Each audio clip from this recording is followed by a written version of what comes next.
இனியவர்களே, எல்லோருக்கும் இனி நல்வாழ்த்துக்கள் சொல்லிக் கொள்கிறேன். தமிழகத்தில் உள்ள அனைவர்களும் நோய் நொடியின்றி இந்த ஆயுளோடு சந்தோஷம் வாழ வேண்டும் என்று நான் பிரார்த்தித்து இதை சொல்லுகிறேன்.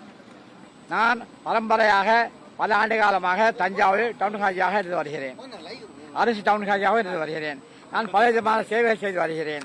அந்த வகையிலே 60 ஆண்டுகளுக்கு முன்பாக தஞ்சையில் இருந்த கருணாநிதி அவர்கள் வெற்றி பெறுவதற்கு இரவு பகலாக காரியமன்றத்தோடு சேர்ந்து உழைத்தவன்.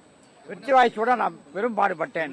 அப்போதே சொன்னேன், மனத்தினத்தை தோற்கடித்து வெற்றி வாய்ச்சோடு வருகை தரும் கருணாநிதி அவர்களை வருக என்றேன். வெற்றி பெற்று முனிசிபாலிட்டியில் பதவி வகிக்கும் போது நான் சொன்னேன், வெற்றி வாய்ச்சோடி வந்திருக்கும் கலைஞர் அவர்களுக்கு நான் வரவேற்கிறேன், பிரார்த்திக்கிறேன். இவருடைய வாழ்க்கை தொடர்ந்து சமுதாய சேவையாக இருக்க வேண்டும் என்றேன். அது அந்த நான் விதைத்த விதை முளைத்து செடியாகி மரமாகி இன்றைக்கு காய்த்து கொண்டிருக்கிறது. தமிழகத்து மக்களுக்கெல்லாம் கனி கொடுத்திருக்கிறது. ஒரு பேர் குறை சொல்லாத மக்களே கிடையாது. குறை சொல்லதான் செய்வார்கள். இருந்தாலும் நம் நன்மையை மட்டும் பேசுவோம்.